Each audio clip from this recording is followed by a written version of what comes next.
구성을 좀 시켜갖고 하느라고 연구도 좀 많이 했고 우리 포럼 통해서 많은 분들 말씀을 듣고 좀 됐습니다. 그래서 워낙 이렇게 우리 지역의 제일 큰 그 관심사이자 프로젝트이기 때문에 설명을 좀 드리려고 왔습니다.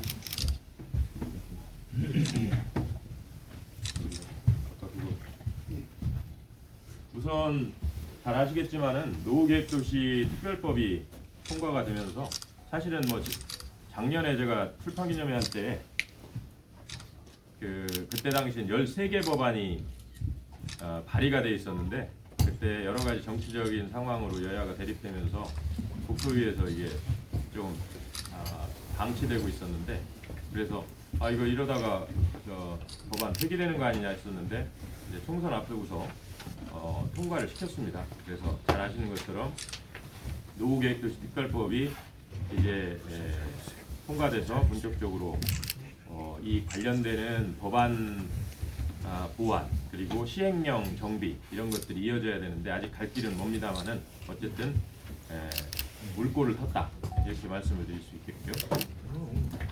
그래서 제일 중요한 거는 이제 그 국토부에서 기본 계획 수립하고 지자체와 함께 기본 계획, 기본 방침 만드는 부분이 진행이 될 텐데 가장 중요한 것이 그 특별 정비구역 지정하는 부분입니다.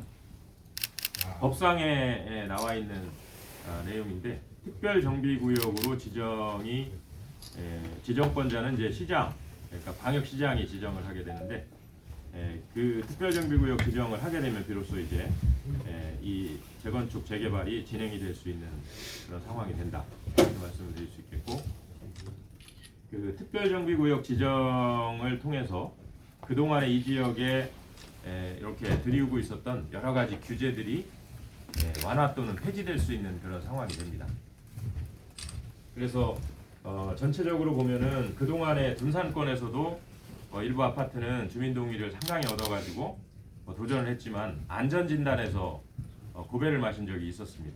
그래서 그동안에 이제 안전진단이 뭐 D등급 이상 나와야지 진행이 될 수 있었는데 노후도를 고려하지 않은 채 다만 그냥 안전에 대한 문제로만 봤을 때는 이게 뭐 C등급이 나온 거나 이렇게 되면 추진이 될 수 없는 구조였죠. 근데 이번에 이제 특별법 통과되면서 안전진단은 완화 또는 폐지될 수 있는 그런 기반이 만들어졌습니다. 그리고 지난번에 대통령 발표에서도 있었다시피 안전도 플러스 노후도를 기준으로 판단하겠다. 그건 뭐냐면 주차의 불편이라든가 배관의 노후나 이런 거에 의해서 주민들의 삶의 질이 심각히 불편하거나 위협받고 있는 상황이다. 그러면은 그 안전진단을 완화 또는 면제할 수 있다. 이렇게 정해져 있는 거죠. 그래서 안전진단에 대한 부분에서 큰 걸림돌이 하나 제거된다. 두 번째는 이제 용적률을 상향시키고 층고 제한을 폐지하는 부분이 있습니다. 요거는 물론 층고 제한을 완화한다는 표현을 써도 뭐 마찬가지입니다만은 층고 제한을 과감히 폐지할 필요가 있다는 얘기는 층고 제한을 상당히 눌러놓은 채 용적률을 늘리게 되면 건물이 뚱뚱해집니다. 그러니까 여러분들이 사시는 아파트를 생각해 볼 때 건물이 옆으로 많이 벌어져 버리게 되면 통정축 확보도 안 되고 여러 가지 경관상의 문제를 초래하게 되는 거죠. 그리고 층고 제한을 둘 이유가 실익이 별로 없는 것은 건설 회사들이 아파트 층수를 뭐 45층이나 50층 이내로 해야지 그 건축비 자체가 싸게 들기 때문에 층고 제한을 폐지한다고 해서 막 우후죽순으로 고층 빌딩을 지을 수가 없습니다. 그리고 이제 층고 제한을 두는 이유는 주위에 뭐 경관을 가리면 안 되는 어떤 산이 있다든가 다른 어떤 여러 가지 조건이 맞을 때는 그게 실익이 있을 수도 있는데 사실상은 큰 의미는 없다는 거죠. 그래서 용적률은 사업성을 위해서 반드시 상향이 좀 돼야 될 필요성이 있는데 이때 층고 제한을 풀어가지고 건물이 좀 슬림하게 올라갈 수 있어야지 바닥 쪽에 녹지나 주민 편의를 확보할 수 있는 그런 여건이 될 수 있다는 거죠. 그래서 그런 부분을 같이 두 가지를 같이 해서 걸림돌이 되고 있던 그런 규제를 철폐하겠다는 거죠. 그래서 공동주택의 경우는 이제 이렇게 특별정비구역 지정을 통해 가지고 핵심 규제들을 제거해 나가게 되면은 지금 아파트들마다 굉장히 기대를 가지고 이 부분에 대한 준비를 하고 있거든요. 그래서 상당히 진전이 될 것이다 말씀을 드리겠습니다. 단독주택 용지의 경우는 지금 뭐 잘 아시다시피 월평동 탄방동 지역인데 여러분들이 뭐 식사하러 이렇게 월평동 탄방동 지역에 가보실 겁니다. 그러니까 그쪽에 거주하시는 분들도 상당히 어려움이 있습니다만은 우리가 식사하러 갔을 때도 상당히 여건이 열악한 부분을 느낄 겁니다. 대표적인 것이 길이 좁고 주차가 양쪽에 쫙 돼 있기 때문에 상당히 그 차댈 곳이 없고 그로 인해서 그쪽에 1층에 있는 그 상가 빌린 시설들을 상권이 좀 쇠퇴하게 되는 경우가 생긴 거죠. 그래서 이 부분도 반드시 이번 기회에 같이 정리를 해야 되겠다 이렇게 생각을 하고 있습니다. 그리고 이제 그쪽에 그 지구 단위 계획으로 인한 규제가 있는데 이것이 거의 40년 가까운 그런 오래된 규제인데 이 지구 단위 계획에 묶여서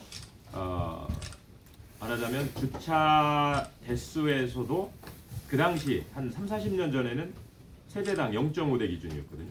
근데 이게 지금은 한 2대 정도씩 차를 보유하고 있기 때문에 기본적으로 주차 공간 자체가 너무 부족한 것이죠.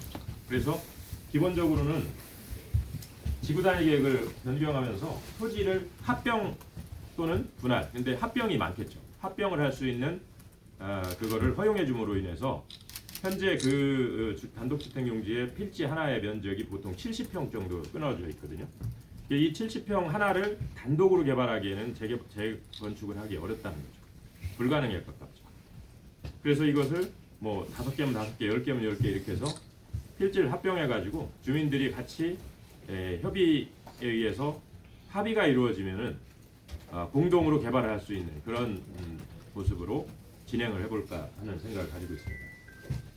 그렇게 되면 주차 자체는 다 밑으로 들어갈 수 있고 방문하는 뭐 고객이나 이런 분들의 차량은 지금처럼 뭐 주차를 한다 해도 상당히 여유 있게 교통 문제나 주차 문제도 해결이 될 수 있을 것이고 또 세이브되는 그 지상 면적을 통해서 거기는 너무 지금 현재 다닥 붙어 있지 않습니까? 그래서 거기도 녹지를 확보할 수 있는 그런 물리적인 개선이 가능하다. 그리고 이제 역세권 부분은 이제 우리 서울 지역에 도시철도 역사가 7개가 있는데요.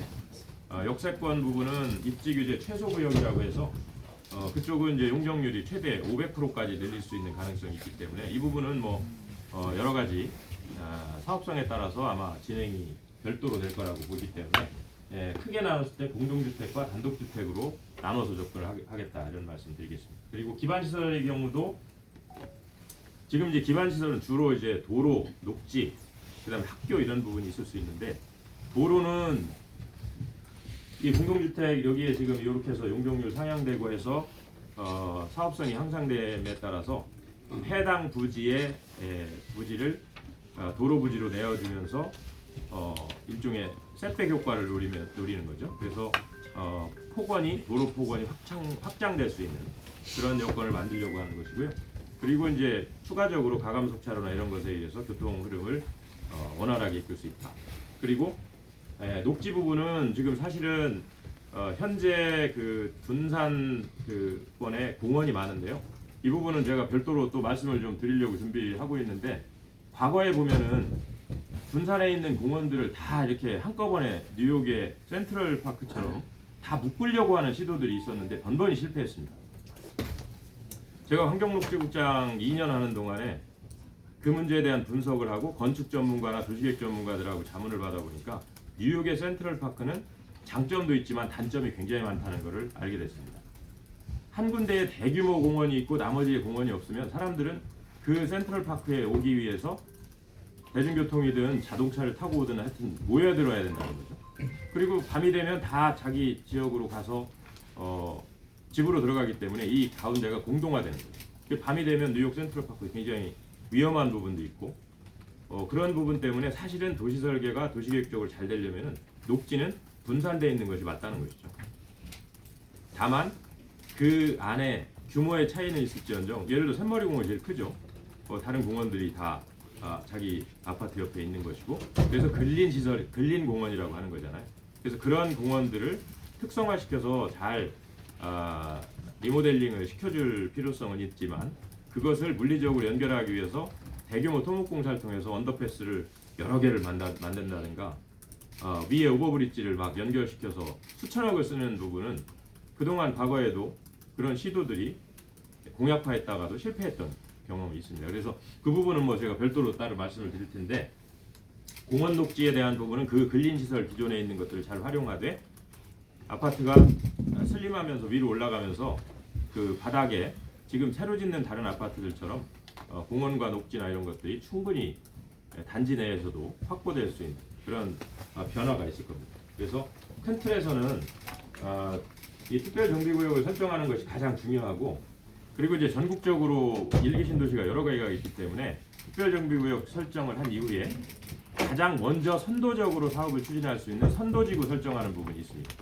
이것도 이제 지자체에서 결정을 하게 되는데, 여건이 잘 갖춰진 그런 단지를 선도지구로 선정을 해서 먼저 시범 사업을 추진할 수 있다. 그렇게 됐을 경우는 용적률 인센티브나 안전진단의 면제 이런 혜택도 주어지게 되기 때문에 그 부분을 우리 둔산 신도시를 반드시 특별정비구에 설정을 하고, 둔산 신도시 안에 있는 단지 중에서 준비가 잘 되고 여건이 성숙된 지역을 선도지구로 해서 바로 착수할 수 있도록 준비하겠다. 물론 시행령 정비를 잘 해나가야 되겠죠.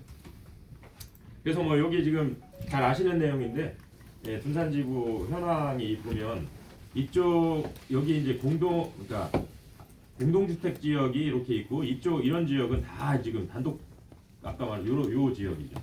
그래서 그 동안의 재건축이 논의는 주로 공동주택에 머물러 있었는데, 이번에 아예 이쪽 그 단독주택 지역까지 다 포함해서 획기적인 물리적 인프라도 바꾸고 주민의 삶의 그 하나의 주거 문화 이거의 변화까지 시도하겠다, 이런 말씀을 드리고 싶습니다.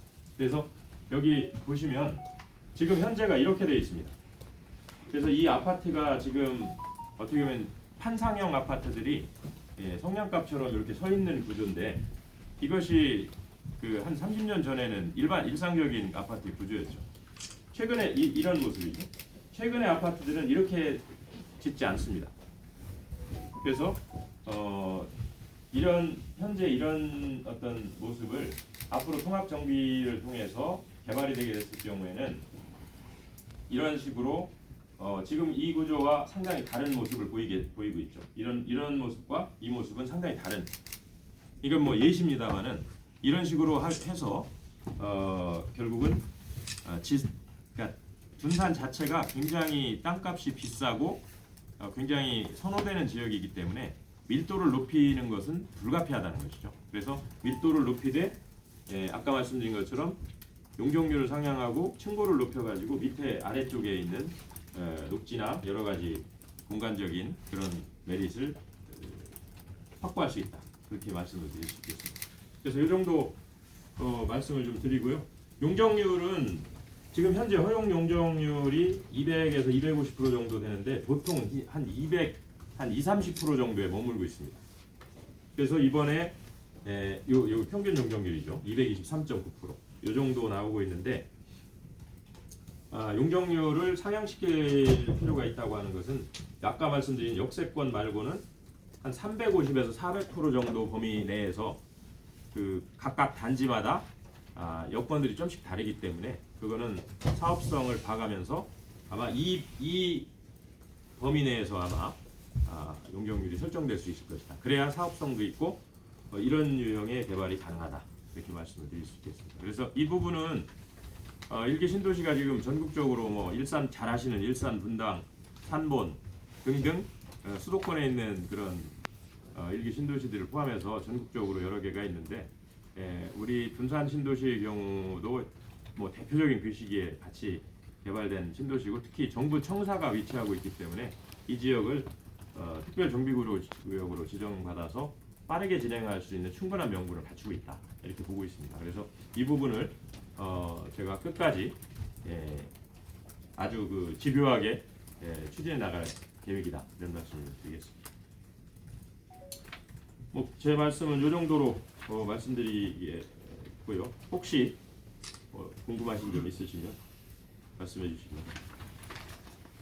네. 예, 부모님 추천 김갑수입니다. 아까 네. 그 센트럴파크 말씀하시면서 장단점을 말씀하시면서 말씀하신 부분이 듣기에 따라서는 그 양경규 후보 예비후보의 둔산 대공약에 대공원에 대한 우려로 들릴 수도 있을 것 같은데 그 부분하고요. 예. 두 번째 당내 상황에서 그 김건희 여사 명품백 수수 관련돼서 뭐 용산에서의 한동훈 비대위원장 사퇴 논란도 있는데 그 부분은 어떻게 해야 된다고 생각합니까? 그래서 첫 번째 부분은 뭐 그렇게 생각하고 있지는 않고요. 이미 둔산에 대한 그 공원 구역에 대한 이야기들은 이미 시장 그 공약이나 국회의원 공약에서 아까 말씀드렸던 그런 물리적으로 연결을 시키려는 시도에 대한 부분을 말씀드린 겁니다. 그 시도는 잘 아시는 둔산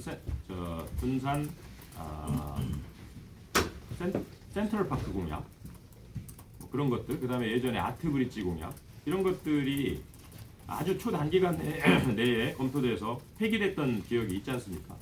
그런 부분을 말씀드린 거고요.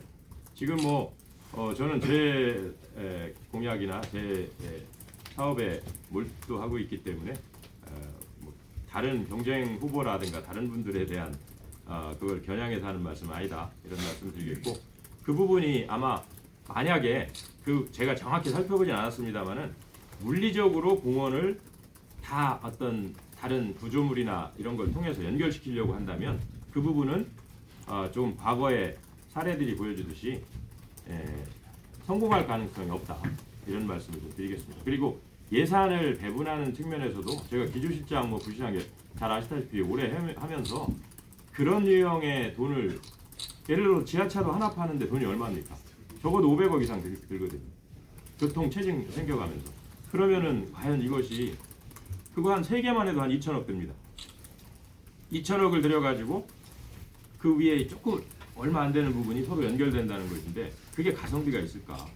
그런 생각을 하고 있는데 과거에도 그것 때문에 다 폐기가 됐던 겁니다. 그런 말씀을 드리는 거고, 나머지 지금 뭐 중앙정치의 상황은 제가 중앙정치에 신경 쓸 겨를도 없고요. 제가 당에 소속돼 있기 때문에 그 부분은 당에서 정리되는 대로 당론을 따르거나 뭐 그럴 필요가 있겠지만 지금은 뭐 그런 부분에 신경 쓸 겨를이 없다는 말씀을 드리겠습니다.